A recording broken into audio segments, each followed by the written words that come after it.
Hey everyone, hopefully everyone's doing great. Welcome to episode number 3. On this episode, we have another amazing guest, Mark Broadfoot. For those who don't know who he's one of the best guys you'll ever meet. And he's a serial entrepreneur, as I call him. He's always into so many different things, and whenever he does something, he does it 110%. And that's why I admire him so much. And not only is he one of the hardest workers I know, he has one of the biggest hearts that I know, and to know him is to love him, and he's a huge role model for myself, and along with many others. Just getting to talk to him, I get to talk to him quite often, and it's a very, very big privilege. But um, having him sit down with me for an hour or so and talking about a bunch of different things, from starting Boss Supplements, his number one business, to Ironworks, his gym, to the food truck, and expanding that, and how all that came about, and his ups and downs and turns. And he's the type of person, I think, that no matter what goes on in his life, no matter what happens, he always finds the positive, and he always figures things out, and he comes up on top. It doesn't matter how many times he gets knocked down, he gets back up with a smile on his face, and he does it over and over again. His work ethic, like I mentioned, is second to none, and I don't think I know a person who works harder than he does, and he deserves all the accolades, all the success in the world. He comes from a wonderful family. His parents are amazing and some of the nicest people I've met, and it kind of trickles down to him. The apple doesn't far, far from the tree, and I think this podcast is so insightful, and hearing about his entrepreneurial journey, his life. It's truly a privilege to have him on this podcast. And like this podcast is all about shedding light on people who deserves a platform, who deserves to shine bright, and he definitely does. And it's a true honor and a privilege. So without further ado, here's this awesome episode. All right, we are recording. This is awesome. Sweet. Thank you so much, Mark, for taking the time. Episode number 3 of Keeping It Positive. Let's go. It's such an honor and a privilege to have you on. This is going to be so great. I'm Sweet. looking forward to it. You too. But with this whole podcast, and all I wanted to really do is promote really good people and shine light on people that truly, truly deserve it. And when I thought about doing this project, you're one of the first persons to come to my mind, and not only with our friendship, but in business as well. I appreciate what you do with Boss and with the food truck now, and I call you a serial entrepreneur because you always have so many great ideas on the go and so many passion projects, and I just want to kind of shine light on your life and who you are as a person, and I think this is going to be truly, truly awesome. Sweet. Thanks. How I want to start this is maybe tell a little bit about yourself and how you started in business, where you're from, and what kind of makes you, I guess.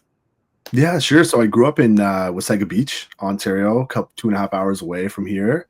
And kind of what set me down the path of fitness was I was typical story, bullied for being overweight in school and friend zoned by all the girls. And I guess my like rock bottom kind of moment that got me really on the path of fitness, it was I overheard a conversation with my parents when I was little that I wasn't supposed to hear. And my dad said that to my mom that he was concerned for my health. And I overheard that in the other room, and I got on my bike and I rode it for 30 minutes that day, and then 30 minutes every day, rain or shine, after that. And I ended up losing a bunch of weight. The girls started noticing me. The bullies were complimenting me, and I thought to myself, you guys are crazy. I'm the same person inside. This is ridiculous. But it gave me a good sense of control over my life and my situation. And I decided from then on that I wanted to give that to others as well, too, by going to school to become a personal trainer. So that's what kind of got me started down the fitness path. So it's all because of Dad. All because of Dad. I don't think he knows that, actually. I told my mom, but My dad doesn't know that. I think it's so funny that all this all this started because of conversation you weren't supposed to hear, and you started Yeah. about it. Mhm. Because of that story, I'm surprised you're not on the Tour de France or something. Yeah, for sure. Yeah, I didn't take it that far, but I decided personal trainer school would be the path for me. So you started with the personal training and all that stuff, and how did you get into the business and boss in general? That was kind of a bit of a fluke, I would say. Like I it all started when I was in prep for my first bodybuilding competition. I've told lots of people, opportunity will present itself to you when you're working hard and you're most motivated, and that's when opportunities will present themselves to you. It's not when you're the opposite, where you're not really living up to your potential. So when I was in prep for my bodybuilding show, I was working out 2-3 hours every day, prepping all my own meals, working harder than I've ever worked in my life, even though it was just on my fitness and my bodybuilding, because that does take a lot of effort. But I got noticed with my physique and my personality online by Boss Supplements in Barrie. And there was only one store at the time. And I ended up becoming friends with the owner and talking to him. And I loved the brand. I loved the customer service. I loved the way that everybody in their store was super knowledgeable and they were passionate about fitness themselves. So it was like I was talking to another fitness enthusiast when I was in there. And I really liked what they were doing. Um, and then I talked to him about franchising. And I was like, "Are you planning on franchising?" And he said, "Well, that's the goal. We haven't looked into that yet, but that's what we want to do." And I ended up talking to a friend of mine who was in the supplement industry in Guelph, and I said, "Hey, how has it been for you? Is it profitable?" And they said, "It's year 3. We haven't really made any money yet." And I was like, "Well, can I try some marketing stuff out with your business?" And they just gave me the password to their Instagram. Like they just were like, "Okay, sure, here you go." Yeah. And I redid their Instagram and made it less about themselves and more about their customers through just showcasing their customers' results. And I started messaging people and complimenting them in the gym within a 100 square foot radius, and just kind of spreading positivity and shine on their customers, less so on them as the owners and their products. And their sales tripled in 6 weeks. And they were like, "How did you do this? Like, I can't believe it. Do you want us to pay you money?" And I'm like, "No. I'm like, here's what I did. Here's your Instagram back. Thank you for this experiment. I know now that I can do it." And I went and talked to the CEO of Boss. And I said, "Listen, I would love to do a franchise and get this going. And I talked to my parents about it, and my mom and dad have always known that I've been cut out to be an entrepreneur. They've just been waiting for the right opportunity. And I said to my dad, I'm like, "I'm going to need about a couple $100,000 to start this. I'm not sure where I would go about finding that." And he said, "Well, I'll cash out a mutual fund and I'll give it to you in a check. And that blew me away. I was like, "Holy crap, we're doing this." Right. So he took some of his retirement savings and put it on a check for me to open this business. And then I just started going head down to the pavement. But how cool is that though? Like your dad wanting to do that and believing in yourself, and it probably gives you motivation every day to work hard to prove him right, kind of thing, right? And Mhm. I think that even my parents too, they're always there to support me, number one, and I think it gives us a good foundation of being successful, having that belief system in us to be able Right. to do it, and even showing like financially, like risking his retirement kind of thing to Mhm. that believes in you so much. And I think that must motivate you to kind of be your best self on a daily basis and do the best you can with what you have and build something pretty special. Absolutely. Because after I spent it all, I was like, "Holy crap. Like, I have, and you spend it quick. I mean, shelving and signage, as you know, everything adds up. They don't give away stuff to business owners trying to make money, make a buck." So after I spent it, I was like, "Holy crap." I'm like, now I have to do literally everything I could think of to try and get customers to show up.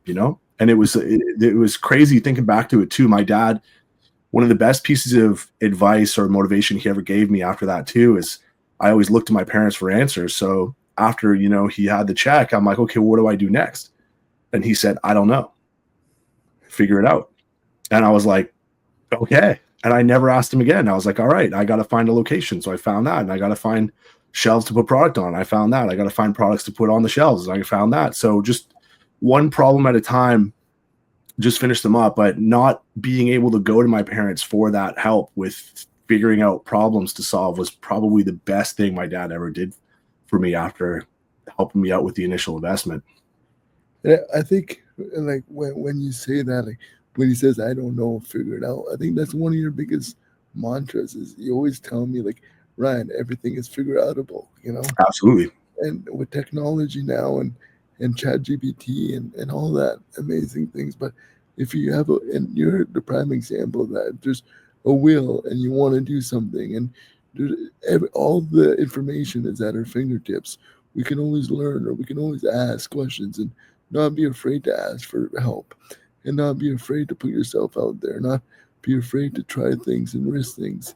I think in business and in life in general, taking risk and trying things out, seeing what works and what doesn't work. That's what it's all about. I think you're a prime example of taking risk and going on a limb and figuring out for yourself. And now you have a 9 year anniversary coming up, which Mhm. is amazing. And it kind of probably feels like a blur, right? Having 9 years pass since you started this, boss, and how it all kind of started, which is pretty amazing. Right.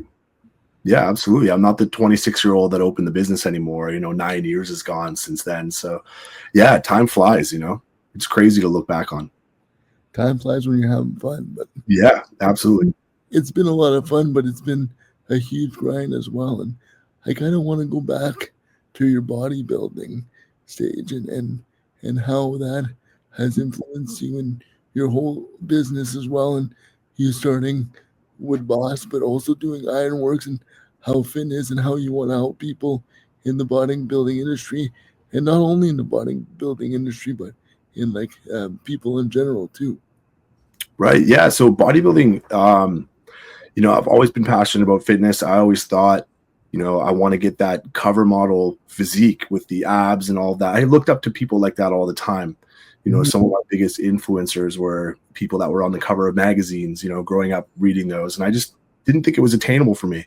I ended up in a relationship with a girl who was a fitness competitor, and I watched her through her entire prep, everything she ate, everything she prepped. I helped her along with it, all of her workouts, and she got first place in the province in her fitness competition, then went and competed in the entire country.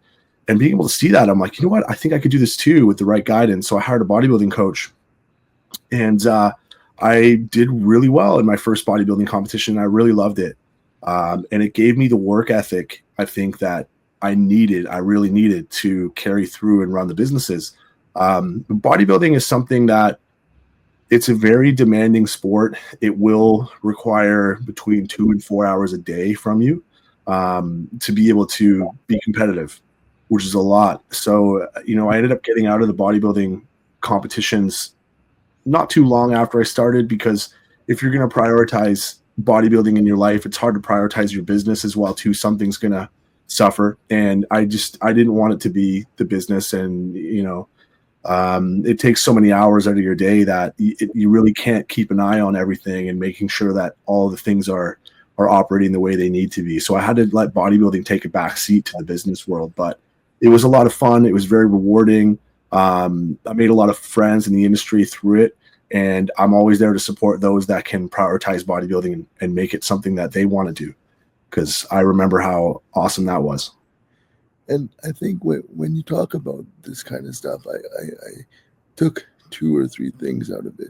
One, when you said you didn't know it was attainable, and when you figured out it was attainable, like that must have been the coolest feeling. And hearing you talk about this for years now, how demanding it is and how treacherous it is on your body, it might not, if you don't do it the right way, it's not the healthiest, right? There's a lot of health implications, a lot of risk involved, and following that and making sure you eat the right thing, working out properly, all that. There's so many things that go in it, but yeah, knowing that it was attainable and that you attained it at the highest level you could, that must have been a huge accomplishment. And it's not just about sports, it's about life in general too, right? When you put your mind to something and you really want to achieve it, you're really dedicated, that you can achieve anything you really want. Absolutely. Yep. And it's great too if you set a goal for yourself and it is difficult and you achieve it. It's one of the best feelings in the world. And that I find I get that feeling from entrepreneurship now instead of just bodybuilding, which is great as well. It can be very rewarding to hit your goals in entrepreneurship also. Yeah, and I think that's why I love sports so much. Is sports and life are so synonymous, right? And you learn so much about like life through sports, like dedication and work ethic and sportsmanship and all that kind of stuff. Even though bodybuilding is more individual sports, like you get to share with the people that you love. And I think Right. for when when I think of your bodybuilding journey and hearing about it since we've been friends for so long, like that one picture of you and your mom, and she's holding one of your medals. I think that's Mhm. the thing, and your mom is your biggest fan, and she's the Mhm. sweetest lady that around, And I think Yeah, when I always see that memory pop up every year on Facebook. It brings so much joy to me because I know how hard you worked, but sharing it with your loved ones too, that's super special. absolutely, man. Mhm. When you also talk to about your journey with bodybuilding, and I think this is just a testament about you, how you say like you know what people are going through and you want to help people as much as possible. Um, Ever since I've known you, when I first met you, like, when I was starting the business and you had the business, we were kind of starting off at the same time, and you always said like, when if you need help or if you need a helping hand with anything, I'll always be here to help you. And that's true. You're always there to help everyone. If anyone has any questions, um, you're always there to lend a helping hand, whatever it may be. You might not even know the person, and I think that's a very, very um, great, great value that you have, and something I think that you're not born with it, but it's a very, very great trait that you have, and not a, there's not a lot of people that are selfless and have a big heart like you. So that's something I really wanted to mention. Is that something that you always uh, had or kind of developed along the way? That's how I've been raised and brought up. That's the way I've seen my parents kind of operate, and they walk the walk and talk the talk. My mom used to be really big at paying for the person behind us and drive-throughs all the time, no matter what. And she would always pick students. She was a teacher, so she'd always pick students that needed a little extra help, and she would help them out a little bit financially or emotionally, or she was always there for other people. And I kind of learned that through watching my mom operate. She's got one of the biggest hearts in the world, and she's incredible. And she would just literally give you the shirt off her back, if you needed it, or if you wanted it, or if you liked it. It didn't matter. She would just want to try and give anything that she had to others, just to, just because. And I've kind of modeled that behavior as well. And then for those, those listening that might not always be one to try and help others all the time, like there is the law of reciprocity as well, where if you help others, they will feel like they want to help you out as well in return. So, you could be someone that wants to help others just for the goodness of your heart, but you can also just go out of your way to help others, and that will come back to you eventually with karma and the way the universe works and the law of attraction. If it always You always get a positive return on investment when you help others out. And I think like I don't think you do it because you want something in return. You do Mhm. it because of the right intentions, and you do it because it feels good in your heart. And I think Absolutely. and that's like ever since I've known you, you always been like that, right? And people want to support you in tenfolds because of that. Because Mark is Mhm. such a great guy, and he has such a big heart, and he always takes the time for others. And even when sometimes I go to your store and I see you interact with customers, and you always take the time out of your day, and you always make sure that they have the right product that they want. You're not selling them something that they don't need because it's a bigger profit margin. You're generally interested with their health and with their well-being, and I think that's truly important in business and in life in general. Right, absolutely. I mean, we've sent customers out of the store lots of times with nothing because they didn't really need anything. We're in this business to add value and to help people with their goals at the end of the day. And, I've always been trying to focus really hard, no matter what business it is, on what my customers' wants and needs are. And that kind of brings me to touch on the pandemic a little bit, because that was a time where the majority of our boss franchises ended up failing. and going out of business was during the pandemic and shortly after because of the financial stress that it put on them. And I remember when that happened, I'll never forget, everyone was thinking like, what the heck are we going to do? And, I had to take a leadership role and step up and run Zoom calls and talk to other franchise owners and kind of motivate them because we're all stressed out. We can't, how are we going to pay our bills? Because the bills keep coming in. You still have to pay your rent and your insurance and your hydro and your utilities, and you have to pay staff. So all these bills come in, but the profit stops. And the main thing on my mind was, what are our customers going through at this time?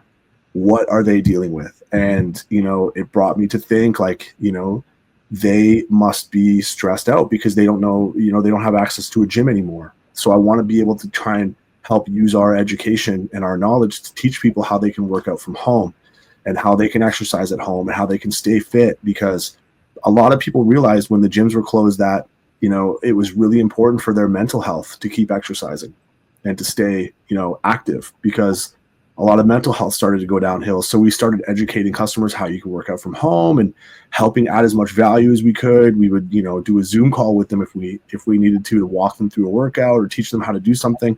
And we just put all of our time and energy into the focus of what our customers need and how to make their lives better and add value to them. And we ended up making it through. So, I mean, at the end of the day, your customers are the reason that you're in business, and they're the most important thing to you. So it's, our duty as entrepreneurs to add as much value as we possibly can to their lives and help them out as much as we can as well too, because we couldn't live our dreams without them and without their support. So they are the most important focus all the time, no matter what. Yeah, and you're so right. Right, without customers, it wouldn't be able to exist. And Mm-hmm. I talked a little bit about this with my last podcast, but like people choose to spend their hard-earned money in our stores, right? And I think Right. that's the coolest thing, and it's such an honor because people work hard for their money and to make a living, and a little bit of disposable income that they have left, they choose to spend it with us, right? Mm-hmm. And it's kind of what you touched on. It's not about it's not about uh, like like I'm gonna butcher the quote, but what I really want to say is it's about how you make people feel too. And when Right. when you were talking about the pandemic, there's two things that really came to mind for me, and it's you pivot and you always figure out different ways. If there's a situation, there's always a way to get through it, and there's Mm-hmm. always different obstacles and challenges to hurdle, but there's always things to overcome, which Yep. you do. And number two is you go over and above anything, right? Like when you're talking about doing home workouts for your clients or asking any questions, doing Zoom calls, going over and above and doing that extra, doing the little bit extra that you can to help people out. I think those are two qualities that you have that really amplify and really like shows who you are as a person, and as a person to the core, and no matter what, you persevere and you figure it out, but you also are there to help people no matter what your situation is. You always bring people before you. Right. Yeah. And Thank you. I appreciate your kind words. I know it's no problem, but it's true, and I think that's something really really important to mention, right? And when in business and in life, like there's always you always got to pivot, you always got to overcome challenges and take risks, and there's some things that work out, and there's some things that don't, right? And Mm-hmm. throughout your 9 years in business, there's probably so many ups and downs, and there's learning experiences, and what to do, what not to do. And you, through Boss, you've done other businesses like Ironworks and having your own gym and putting all that together. And I wanted to talk a little bit about that fitness journey. It's kind of similar to the bodybuilding, but you're doing that for other people, and you're helping people stay in shape and live a healthier lifestyle. And I think that's what Boss is about too, giving the proper supplements and the proper tools to fuel your body to feel better. And having the Ironworks gym, I think that goes hand in hand because you're able to teach people the proper ways to work out and teach people to have a healthier, better lifestyle so they can live a long and prosperous life. Mhm. Yeah, so you want to touch about how Ironworks came to be? Yeah, I guess Yeah. so. Yeah, so that was actually kind of interesting too. It happened kind of in the middle of the pandemic. I ended up pivoting as well because Boss wasn't nearly profitable enough to cover all the bills. So another problem that I could solve for people, I saw dumbbells were selling out. Fitness equipment was very hard to get. It was really expensive. Most people were tripling the price of fitness equipment during the pandemic to kind of cash in on the supply and demand issue that was going on because everyone wanted fitness equipment to work out at home. Mm, So that's one thing crazy. that I did was I found a supplier in Toronto that was manufacturing barbells and plates. And this was perfect. So I reached out to them and said, "Hey, listen, how much would it cost to pick up stuff?" And I found it was a pretty reasonable deal where I could charge market value before all of the inflation happened. So I was selling things for a reasonable price to everyone so they could afford barbells and plates at home. And I didn't have to price gouge to make a little bit. So I would drive to Toronto every single week, and then I would bring all of my stock back and let people know that we have it at Boss. So I was buying and selling fitness equipment for a very thin, tiny margin, but that kind of added up a little bit over time because I was able to move a lot of it at a fair price, and it helped me kind of pay my bills. I ended up ordering a bunch of dumbbells from a manufacturer overseas as well, and I was able to sell those also to help people um, hit their goals and keep working out from home. And then my old boss from Bodies by Design, which is the biggest fitness studio, personal training studio in Vaughan Woodbridge, and it had been for the last 23 years, he called me and said that he has to close his business, and he wasn't making it through the pandemic. And he said, his landlord is going to change the locks on Wednesday, and this was Sunday at the time, and take everything from him. And he said, if want some equipment to buy and sell, he's like, I've got to get rid of everything. So I said to him, listen, I'll be there on Tuesday. I'll figure out how to do it. I grabbed a trailer from a friend of mine, drove down and took a look at what he had. And I was able to buy enough fitness equipment to open my own little studio. And I opened that.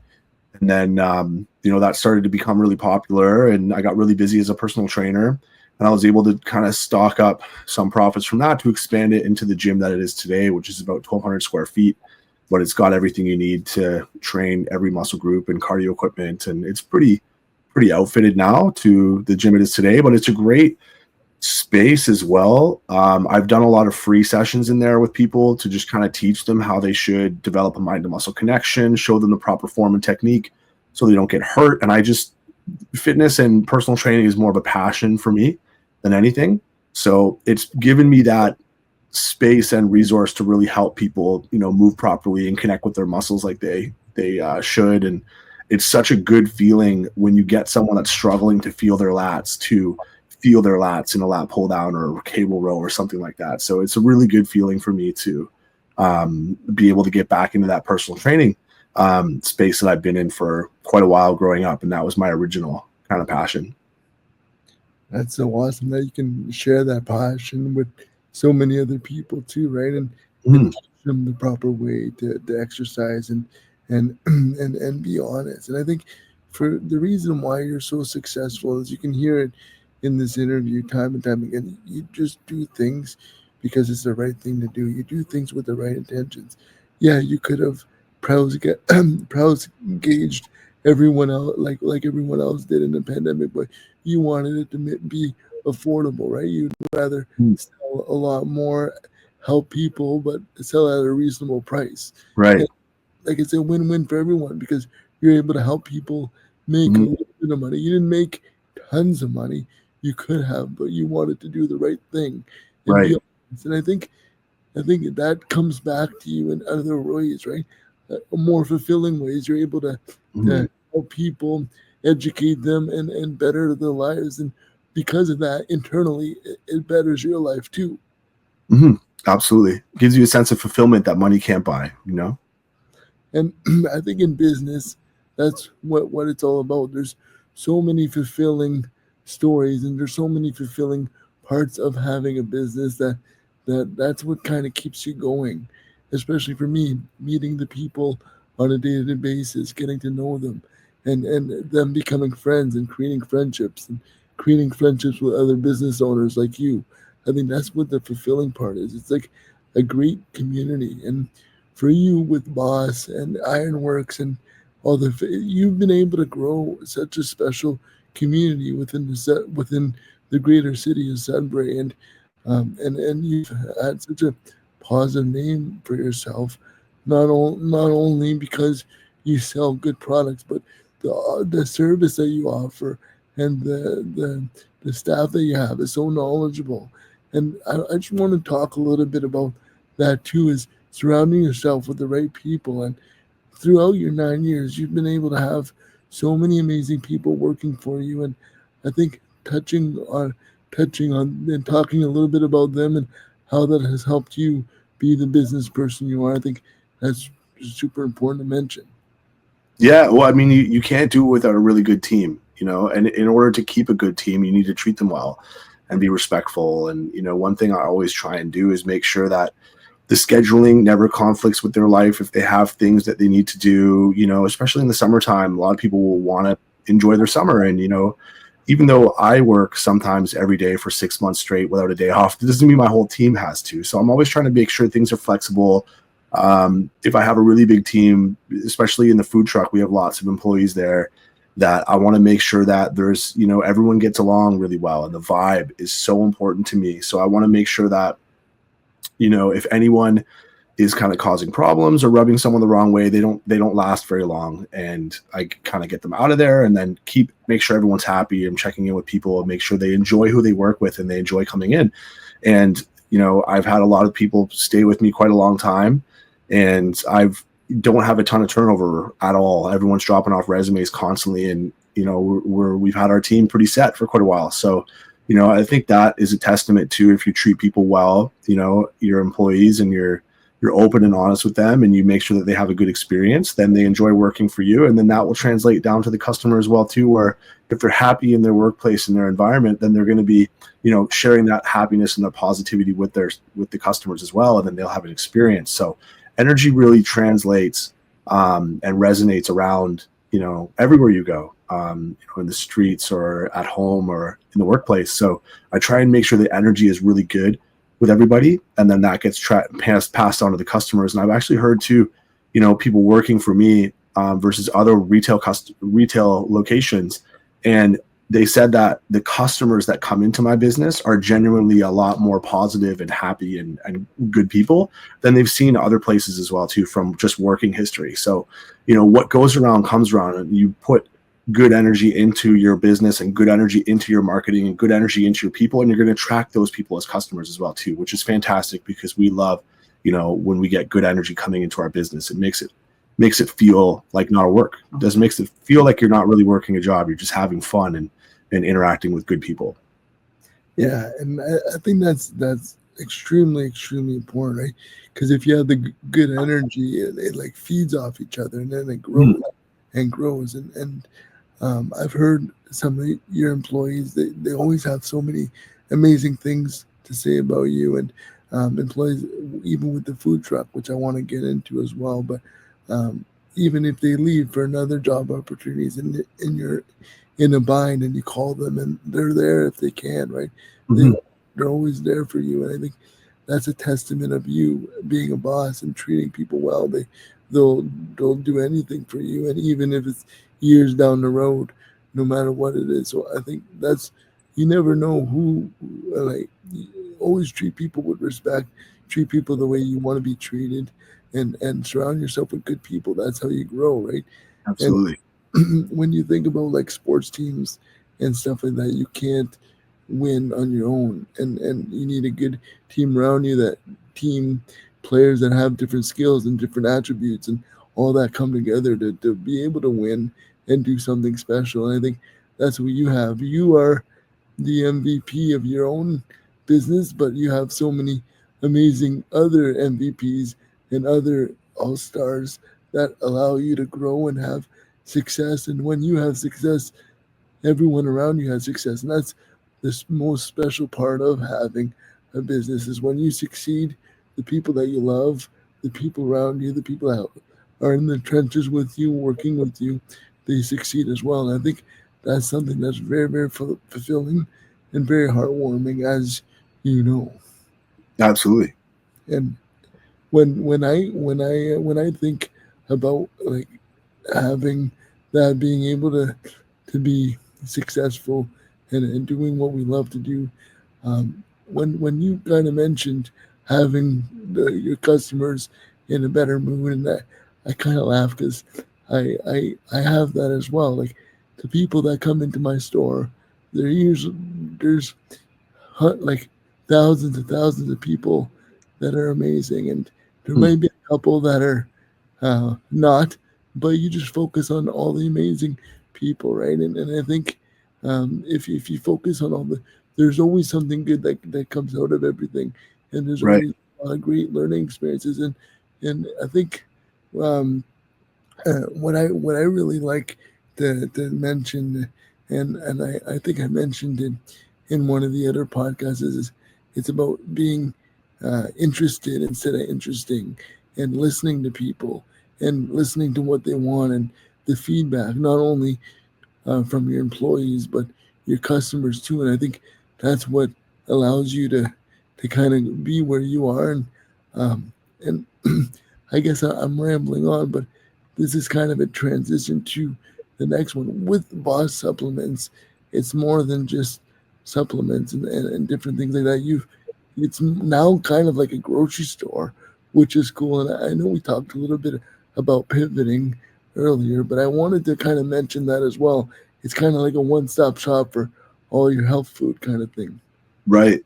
Yeah. I read this book that really resonated with me. It's called The Blue Ocean Strategy. And the whole concept is, when you're in a business, in a market, you want to search for the blue ocean and blue waters. And that would be waters that aren't very competitive.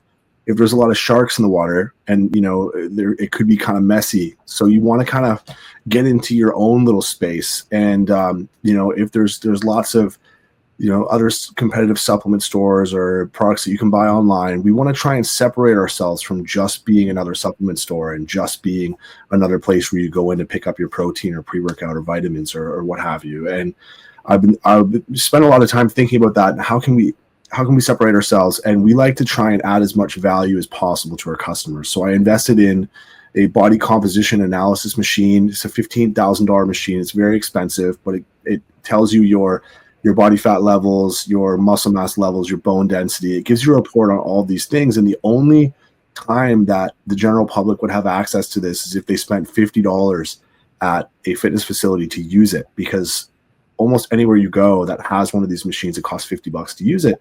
So I invested the money to buy it. So Boss has it, and anyone can use it. You can come off the street. You don't have to be a customer. You don't have to buy anything. You don't even have to talk to us. You can just go into the store and use it. I just wanted people to be able to track their progress accurately without having to spend $50 every time, because that could really add up for people. So we've done that to add value.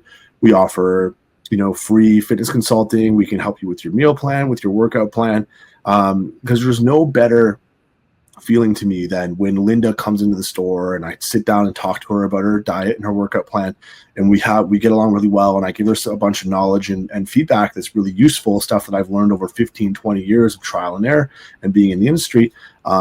She tries it, applies it, and then she comes back in 6 weeks and she's like, Mark, I lost 10 pounds, and she's happy. And then that makes me feel really good. And I've added value to her life. And then, in that sense of fulfillment, money can't buy. And that's enough to me. But as an entrepreneur, when someone talks to Linda about fitness, guess where she's going to tell them to go? It's going to be Boss, because we were the ones that helped her out. So the law of, that's where I went back to, I've been kind of raised to just help others and be and support people. And if I have something and I'm in a position where I can help someone else, I do it. But as an entrepreneur, it's in your best interest to help people out as well too, because the way, the word of mouth, which is a really, important part of marketing and growing a business and scaling, it doesn't happen if you don't treat people well and if you're not helping people. And I find the word of mouth travels a lot further when you go out of your way to help add value to somebody. And that's what we focus on, to try and separate ourselves from somewhere else where you just go to pick up product. Yeah, and I think separating yourself, that's what gives you the edge, right? But you don't do it because it gives you the edge. The thing about you do it because you care and because you want to help. And I think doing Right. doing the things because of that reason, I think that's the right thing to do. And that's why Mhm. you've been in business for so long, and that's why you have such a good reputation. And we'll continue to do it. We'll do another podcast 9 years from now again, and they doubling your years, and you'll like if you keep doing that, I don't think you'll ever lose, right? The Right. and I think yeah, we'll go through hard times, difficult times, but the tough people last, Mm. and the people who do things with the right intentions, with because it's the right thing to do, those people will last and continue to be successful. And I think Right. everyone has a different definition of success, and hearing you talk and hearing this interview, I think for you, the definition of success is helping people and Mhm. making their lives better. By doing so, it gives you a sense of fulfillment, and it makes you be able to sleep at night. It makes you the happiest that you can be. Right, because money can't buy, they say money can't buy happiness, and that's, up for debate with some people, but you can have all the money in the world, and if you don't have a sense of fulfillment, what does that do for you? The sense of fulfillment is the most important thing. And you'll hear people, you know, people that are at the end of their life, they'll never say, I wish I had more money right now. They will be wanting to have more meaningful interactions and experiences. And when you're able to add value and help somebody, get ahead in life in whatever, way you want to measure that, that is where you can get a sense of fulfillment back. That is worth more than any dollar can buy. Yeah, that's truly amazing, and I don't think truer words have ever been spoken. And for me, when I think when you have that as your foundation in business and in life, that's when I think you hit the lottery. And Mhm. lottery doesn't have to mean millions and millions of dollars. Lottery can mean your sense of fulfillment, right? And Right. the millions of people that you've touched in a positive way. And like probably so many people within the community and where you're from and Wasaga Beach and Sudbury and everywhere you've been, people meeting Mark is some one of the biggest privilege I think because you're just like you're a gentle giant and I think the world would be such a better place if there was more people like you and I truly believe that and I think you're an inspiration for not only business owners but people in general and having you as a friend it motivates me every single day to keep doing better and like if Mark works all these hours and he does this and he has all these ideas and he always wants to do better why can't I, And, Yeah, man. and it's even you were telling stories about well, unfortunately, your buddy's gym had to close, and he's like, "I'll be there Tuesday. I don't know how I'll do it, but I'll Yeah. figure it out." And hopefully that guy's back on his feet and continuing to do great things. But that part of that story, it's an unfortunate story for your buddy, but it's a story of I'll figure it out. I'll do it. I'll find a way. And you always transition to different things and you always find different things too. And I wanted to kind of uh, keep going on your journey. And another business that you have, another very successful business is the food truck. And I think it's very cool in a way because it's kind of different than Boss and the gym Mhm. and all that. It says it might not be the most healthiest option, but it's a very, very cool one in my opinion. And I just want to kind of talk a little bit about that. And it kind of goes hand in hand with everything because your DNA is on that food truck and it's one of your babies, so to say. And I Mm. see all the Snapchats and the stories that you send me, and like 3 in the morning, you're going to Toronto, picking up all your supplies, you're always doing this. And I think it's so cool. But I just want people to kind of know a little bit about it, and I really want to talk about it because it's something interesting and something that you truly care a lot about, and because of that, I care a lot about it too. Yeah, cool. Well, the food truck is a very interesting love story. Very, very interesting. It started off pretty turbulent. So, full transparency, my fitness businesses are passion based. I love fitness. I've always been, into fitness since I lost all that weight as a kid and got motivated behind it. Food truck, on the other hand, I straight up Googled most profitable business in 2020, and food truck was number one. Because I haven't been making a ton of money from retail and training. So I'm like, okay, I need to get ahead eventually, right? So let me see what Google says. And Google said food truck was most profitable. So I bought one. And I figured, hey, I'll figure it out because everything is figure outable. And I bought the food truck. I set it up. Long story short, I had hired people that I thought had experience running and operating a food truck, and they didn't really. And my marketing knocked it out of the park, and people were lined up like around the corner, and they were waiting an hour for a poutine, and I was getting bad Google reviews, and it was just horrible. And I thought, I was going to lose everything I put into the food truck, and I thought it wasn't going to work. And I worked every single day from the day that opened until it closed the first year, and I lost money. And I was looking at it like, oh my God. In my phone, I have 13 consecutive days of like big mistakes that have happened on that food truck, from it almost blowing up and almost catching on fire to staff stealing from me, people, doing weird, shady things in the food truck, I don't know. It was just a lot for me to process and to deal with, to lose money. And I ended up hiring this cook that's fantastic. He's a chef. He's got lots of experience, and he made things a lot easier on the operations side. And we started fixing the menu, and just one problem at a time. We were always focused on food quality and making sure that everything tasted great. And then as we went into I wanted to sell it after the first year because I just had enough of it. And then the second year started, and it was much smoother. We switched to beef tallow. So yeah, it's not the healthiest food, but we don't fry in seed oils. So we use tallow for everything. So it's significantly healthier than eating at any other food truck. And you feel a lot better after you've eaten at the food truck. So that, I still am big on health, even though it might have lots of calories. You're going to feel good after you eat at the food truck. And a lot of people have said that.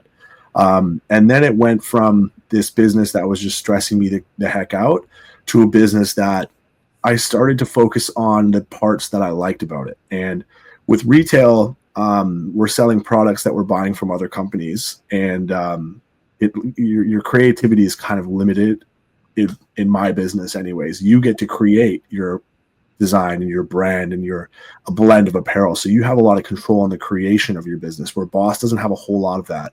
But in the food truck, I'm creating the menu items. I'm creating the sauces. I'm creating the flavor profiles. I'm creating the culture in the business, in the food truck. I'm creating, the graphics, the marketing, the vibe. I'm creating the team. I'm creating the logo. I'm creating literally everything. And people started to really get behind it. And we quickly grew to be one of the best, most popular food trucks in the city, winning Poutine Fest back to back, winning Burger Wars back to back, winning, best food truck in the city. And it just makes me feel so good that we're able to win. And, I have a competitive aspect.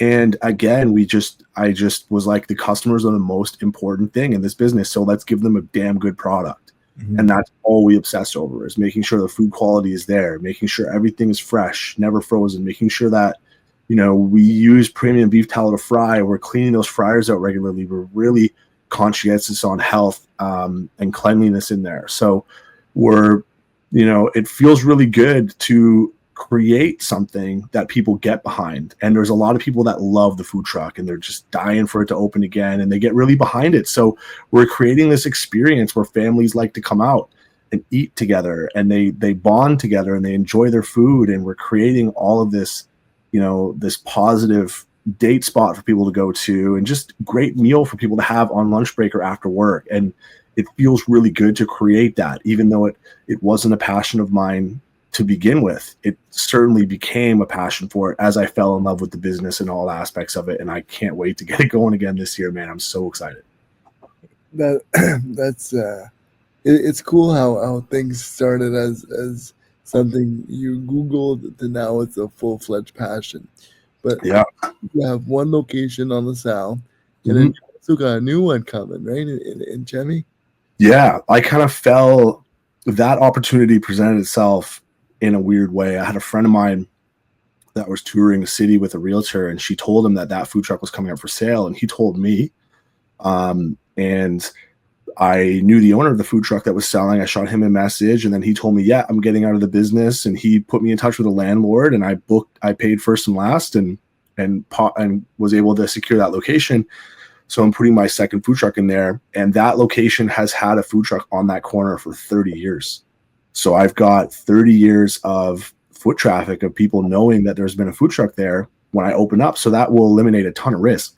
Can I afford financially to do it this year? Probably not. Am I going to be on credit cards again, operating, trying to make it work with every last penny? Absolutely. But am I going to do it? Yeah, 100%. I'm going to, do it. I'm down currently about 15 people. I need to hire 15 employees and train them. And I want to try and open in 2-3 weeks. So I got to hire and train 15 people in 2 to 3 weeks from now, which is one of the biggest challenges I've had as an entrepreneur in a short period of time. But I'm up for it, man. It's going to be fun. And there's no doubt in my mind that you'll do it because whatever you put your mind to, you achieve and then some. And I think that's so cool. Like it started as a headache, Mm-hmm. first year, a nightmare, as you might put it. I definitely had nightmares about the business in the start. Definitely have had them, man, on a regular basis.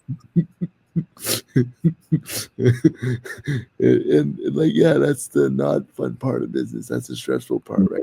To now Yeah, having the nightmare, so to say, to now expanding into the second one and not knowing if it will. Like that kind of reminds me of when I started in the mall. I didn't know how it was going to go. It went right, okay, and then I was like, I was tired of the mall kind of thing, and then I opened up a brick and mortar store, and I didn't know how that's gonna go, and you just mm, figure it out. Half the time, I don't know what I'm doing, but you same. figure it out, and I learned that from you, to be honest. Yeah, Every time we have a training session or something, and it's fun because I get to hang out with you, but obviously you get to work out. But I learned so much from you. You're like a little encyclopedia, and just like little tidbits of knowledge, and I think like sometimes you don't know what you're doing, but like I said, you figure it out and you ask questions and like we mentioned at the start of the podcast, right? If you don't know how to do something, there's someone that will. Everything is figure outable, and I think mm, that's probably going to be the title of this podcast. Is yeah, man, it's a great one. you're the epitome of that, and I want to talk a little bit about having those negative situations of mistrusting people and things not going the way you wanted to, but you always come up on top. How do you not get discouraged, or how do you not let it kind of bring you down? I think that's something important to ask. With regard to dealing with negative people or misfortune in the business world or both. Yeah, both, I guess. I used to get pretty devastated back in the day with failure. It can be kind of a crippling blow. I was 26 when I opened Boss. I was 27 when I opened Boss Toronto, and it failed within 6 months, and I lost about $300,000 in 6 months, and that was really, really a dark time for me, and it was really hard, to get things going. I was sleeping on a blow-up mattress behind my desk every day because my competition called Health Canada on me because I had a mattress downstairs and said that that's not okay, and I was sleeping there. So I couldn't afford an apartment, so I blew up an air mattress behind the desk every night, and then I deflated it and put it in the closet in a tub, and I would shower at a gym, all while I was losing about seven to $10,000 a month. And I had nightmares every night. Then every single night I had nightmares, and I would wake up in the morning and I would instantly feel like throwing up because my reality was significantly worse than my nightmare. And it was really tough. And I went through a period of time where my brain was so stressed out, it would just say, well, you know what? If you didn't live anymore, you wouldn't have to worry about all this stress. And that's just sometimes where your brain will go when you're under a significant amount of stress. And I dealt with that for months and months and months until I was, crippled by anxiety to the point where I couldn't do basic tasks anymore because I was so overwhelmed. I was like a deer in headlights almost. And I was like, okay, I have two options here. I could continually spiral, out of control mentally until I can't do anything, or I can play the cards I've been dealt and close this business up, go back to Sudbury, focus on what I've got going, and try and make that more profitable. And that year, I came back and I refocused, and I was, I put everything I had into my Sudbury location, and my accountants were like, how the hell did you manage to, have so much growth in your business? Because they couldn't believe it. I went from X amount of profit to Y amount of profit that year and just drove everything in a really positive direction. And I was able to, learn from that moment of being at a very, very difficult situation. I learned that 97% of businesses fail because they quit. It was, a lot of people told me to quit and just stop and get out of it and, just get a regular job and work 9 to 5 and just not stress over it. But that's not what I'm built for. And stress is stress, and, responsibility is relevant.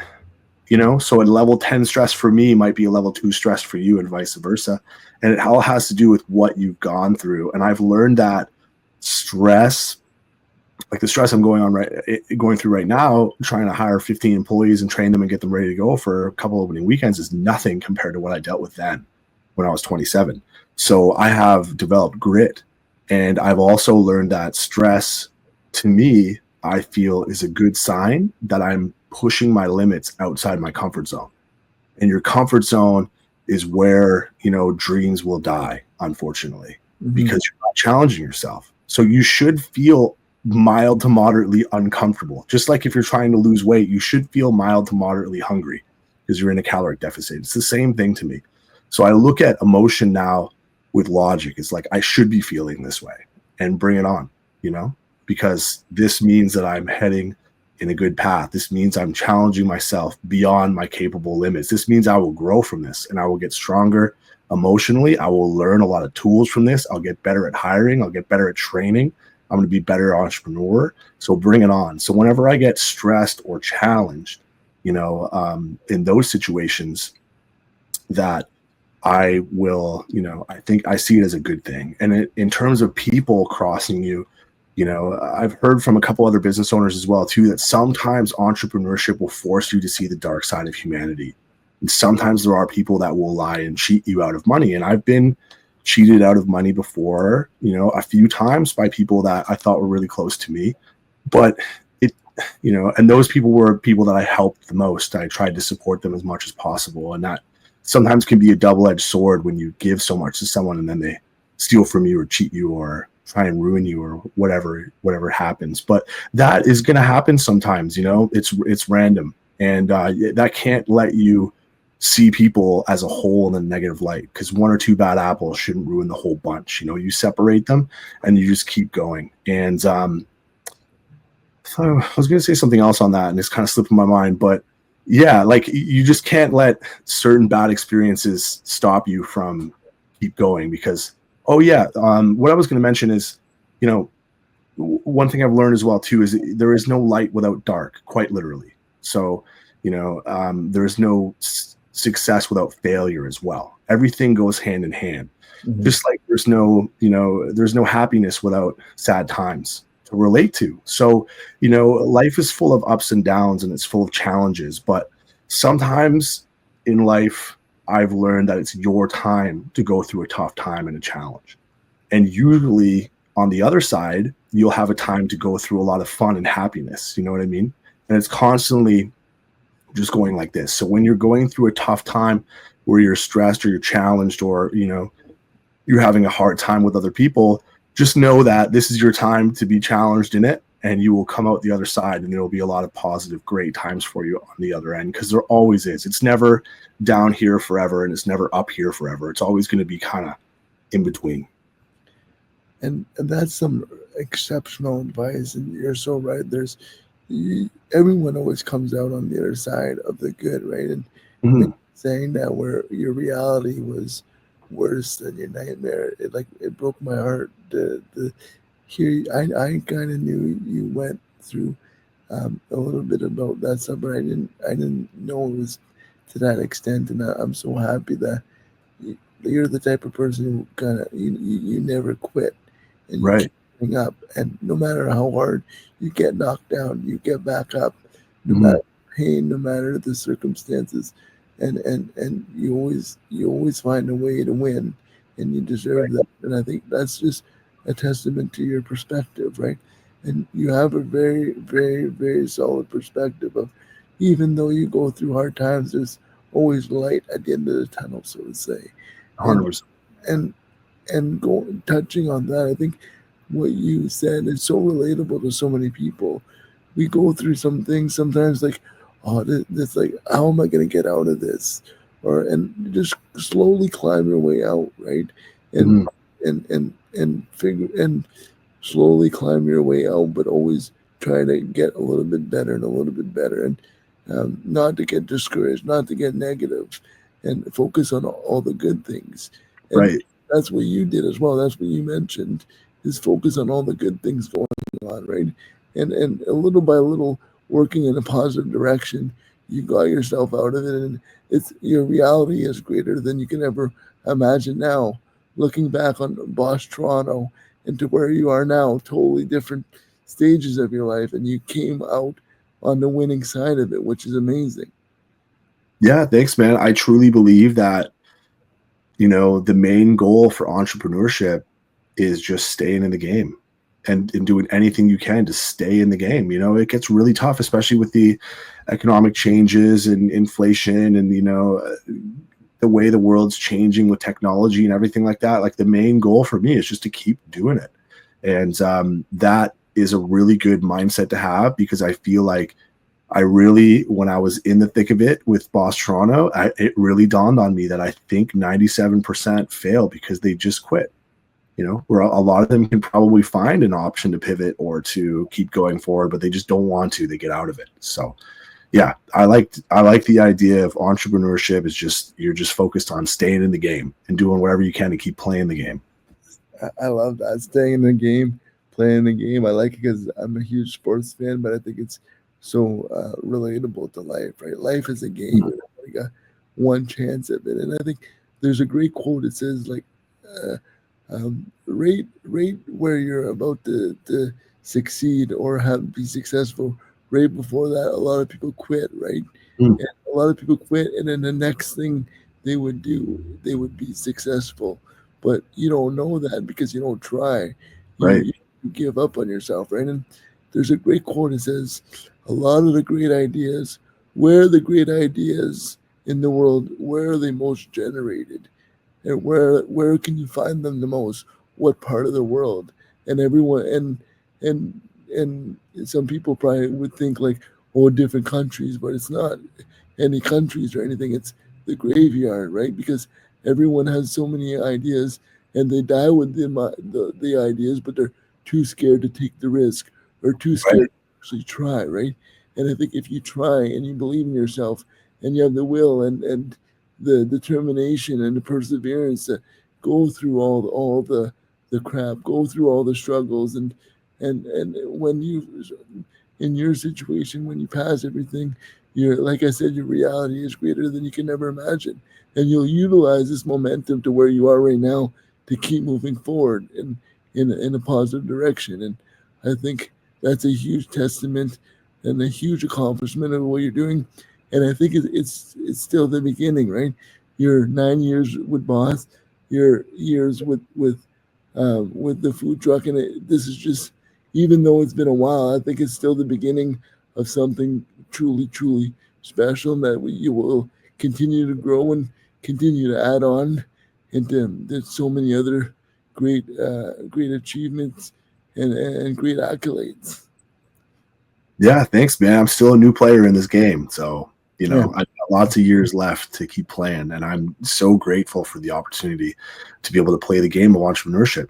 I couldn't do it without the support of everybody, man, and I just feel so blessed and lucky to be able to be in this game. It is a hard game. It's not, not everyone's cut out for it, but it makes it a lot easier when you have a lot of people that support you and care about the games that you're playing, and they want to be a part of it. And that's, I love this game of entrepreneurship, and I wouldn't trade it for anything in the world. And it's like the video games when you pick a character, right? And then and then you get to pick the shirt or the pants or the outfit kind of thing. Yeah.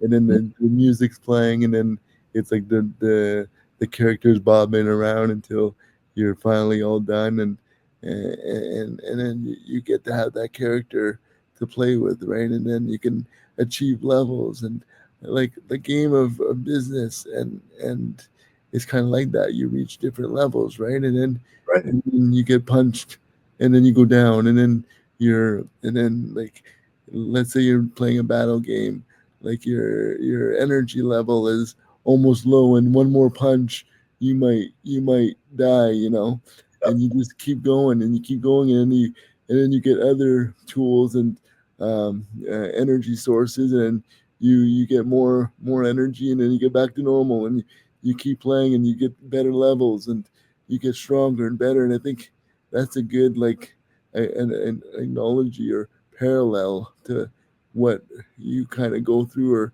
what I go through, or anyone in business, or I guess life too. But and that kind of made me think of that, and it's all about kind of never giving up, right? And I wanted to kind of talk a little bit about that. Like, do you have like a mantra that you live by on a day-to-day basis? I know we mentioned a couple of them, like never giving up, and everything is figure outable. But is there like a quote or something that someone told you before that you try to live by, or you remember, that helps you on a day-to-day life? Yeah, I mean, off the top of my head, I would probably have to pull something that I've been thinking about a lot lately, and it's kind of like everything is figured outable, because I truly believe that you can solve any problem, however complex, especially with the resources we have nowadays. It's never been easier to start and figure out a business, but it's also never been easier to be distracted all the time and do nothing. So you kind of have to choose between. But I would say the mantra that resonates the most with me right now is, I like to bite off more than I can chew and figure out how to chew it. That's something I've said a lot. And that, if you think back to the food truck, is I just Googled it, bought one. I'd never eaten at a food truck, never worked in a kitchen, never done anything. I could be in the planning stage still today, 3 years later, figuring out the best logo, the best design, the best wrap for the food truck, the best sinks. I could spend 3 years, but I just bought it immediately and figured out how to chew it, and that's kind of a good example of my mindset's just always been bite off more than you can chew and figure out how to chew it. I like that, because even I go through that too. It's like, why did I do this? I bite off more than I could chew. But now I can say I bite off more than I can chew, but how do I chew it? Yeah, you figure it out as you go. Yep. And I think that's so true. And kind of thinking about that, I think learning how to chew it is also asking for help too, right? I think asking for help, is there who are like some of the, do you have any mentors or people that you surround yourself with that kind of helped you along the journey? I know you mentioned your parents, and that's a popular one, but is there any like business people that you kind of look up to, or that has helped you, or maybe indirectly you don't even know them, that like you on social media, or you meet, or on social media, or different things like that you kind of mentor with them, and or you follow their advice, and that has helped you get to where you are today? Yeah, I would say there's a couple, especially in the food truck industry. I don't really have anybody in the retail space that I've kind of looked up to as mentors in that area. Just because I don't have a ton of friends that own retail like supplement stores or in the fitness industry. I don't really know a ton of other people in that space. That space can be pretty competitive as well too. So competitors genuinely don't like to talk to other competitors. It's kind of weird like that. I've become friends with some, but it's just not often you get a chance to network with people in that space either. But I would say in the food truck industry, I've had quite a few. My first food truck event, it was a really big one for us, and we didn't know what we were getting into. We sold out of all the food that we brought for the whole weekend by 1 p.m. on Friday. Like Oh, had no idea how much volume we go through. We had no idea. And there's this guys. They're food trucks called Smoke and R&Rs, and they're from Ottawa. And I went to their food truck, and I was like, man, you guys know what you're doing. Like, you guys know what you're doing. Your menu looks amazing. Your food looks incredible. I'm like, can I just like take a look and see how your setup goes? And he's like, yeah, man, come in. So he took me by the hand and brought me into the food truck and showed me around, showed me the stations they have everything in, showed me the logistics of like how you can make things faster and how you don't want people to walk around. You want them in one location to cut down on time. And they really helped me out with everything. And those guys have been like mentors to me in that space for quite a while. I mean, even the last Poutine Fest that we did, they showed up again, and I had some deep fryer issues on my outdoor deep fryers, and they were in the dirt with me, turning wrenches, taking cables out and plugging things in. And they're just so selfless. And, they remembered what it was like when they got started in the space, how difficult it was, because it's a hard business that not many people are cut out for. And they have been just so happy to help. And I've been in contact with them, for years since then. I met them at the Gordon Food Services show in Toronto just last week, and we got together, and it was awesome to see them. And, I got up to the front gate, and it was hard for me to get in because I was a new client. No one knew who I was. And sure enough, Smoking R&R's Cam and Roy showed up, and they called their rep, got him on the phone, and got me in there. So they've been awesome.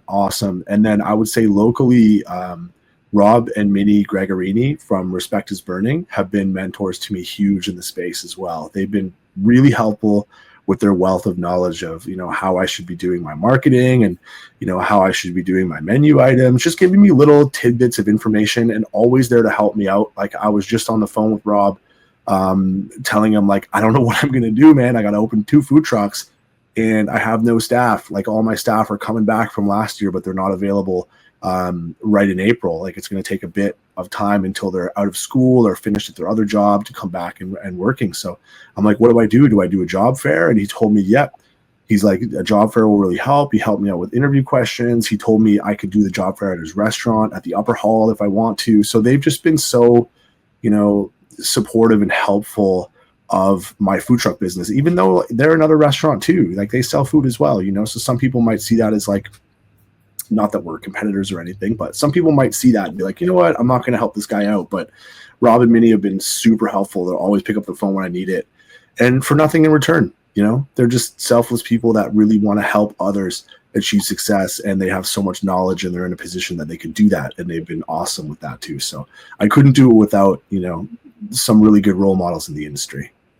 and I think that's so cool. It kind of goes full circle from when you first started this interview tonight is how, like you said, they like Rob wants nothing in return, right? And you did the same thing when you started Boss Supplements, when you did that free marketing for that first supplement store for 3 weeks, and their sales tripled. And Right. it kind of like you didn't want anything in return, and it kind of, like, you probably had multiple experiences like this over your 9, 10 years in business.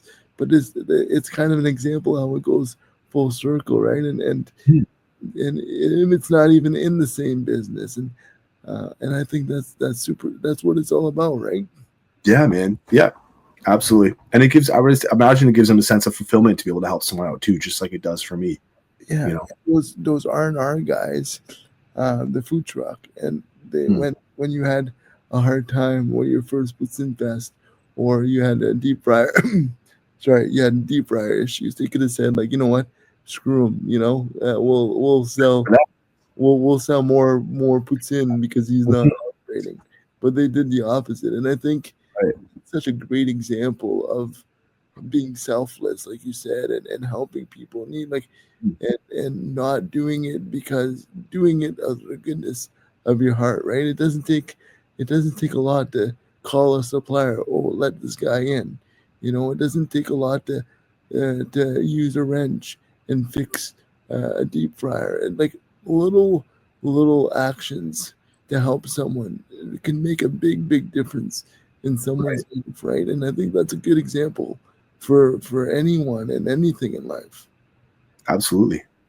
And when I think about that, like it can be in any industry. It can be, I think it's just the human interaction, and everyone is human, and everyone needs a helping hand sometimes.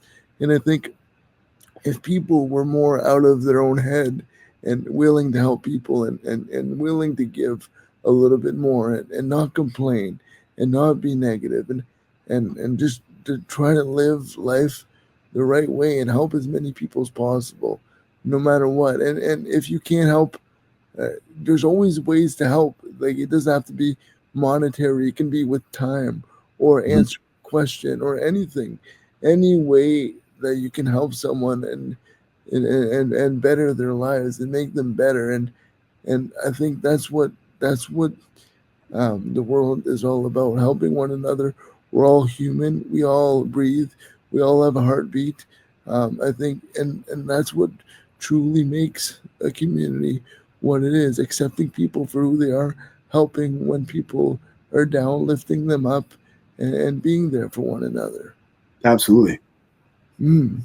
And one one thing I wanted to mention before before wrapping this call. You've been so generous with your time, and I haven't really noticed how long we've been doing it, but I see behind you it was light when we started. Now it's a little bit darker. Darker, yeah. I can talk to you for days Me about too. it's the way that you make me feel when I talk to you. You just, like, my heart is so full, and it sounds cheesy, but like, that's because of the special person you are. And it kind of leads into my last question, I guess, is about your legacy and how you want to be remembered. And I think I kind of know the answer to this, but what would be like your legacy? What would you want people to remember you as? I want people to remember me as someone that was kind and treated everybody with respect and was helpful to them. Like anytime anyone needs something, I want them to think that, I could call Mark and he would be there for me to help support whatever they need emotionally or physically, hand to move or anything like that. I just want people to remember that, I cared about them and I lent a hand to help them no matter what. If they need it, they can depend on me to be there for them. That's incredible. And the thing that's incredible about it is because that's you. And when you say that, and in my head I'm like, that's exactly who you are, and that's exactly what people know you for. So I think your legacy is something that you're continuing to build, and your work ethic, your passion, your heart, your parents are so proud of you, and I'm so proud of you to have a friend like you in my life. And you're such a role model, not only because of what you do, it's because of who you are and how you make people feel. And it's such an honor to be able to chat with you a little bit, but it's more of an honor to be your friend for the last 10 plus years. And this friendship will last a lifetime. And it's a very big privilege and a very big honor, and I have so much love and admiration for you. So, thank you for taking the time tonight. You're the man. Dude, anytime. Right back at you, bro. I love being your friend. I've loved how our friendship has evolved over the years, and I've loved watching you grow as well. I mean, I remember when you were in that kiosk, grinding it out, with crazy rent fluctuating all the time and having to work every business hour by yourself, which you're still doing, which is wild. Like you work more hours than anybody I have ever met in the business world, which, I've met some pretty crazy people out there that work all the time. Like you are a hustler, you're a grinder, you really care about what you do and you're passionate about it and passionate about spreading positivity throughout the city and making everybody feel a little bit more positive. And I know I always feel that way after seeing a text from you, seeing you in person, talking to you right now. Like you really have this effect on everybody. And it's an absolute honor to call you one of my friends too. And I love you, brother. Truly do. I love you too, man. I appreciate it, and we'll have to get you back on again. But um, ho- um, And I'm speechless and I kind of emotional, but uh, I really, really appreciate you. Thank you so much for everything, and we'll see you soon. And I can't wait to see what the second food truck brings. And wish you nothing but the most success. And I can't wait to see all the success coming right now and for the foreseeable future. Thanks. Sounds good, brother. All Yeah. right. See you soon. Thanks, buddy. Anytime.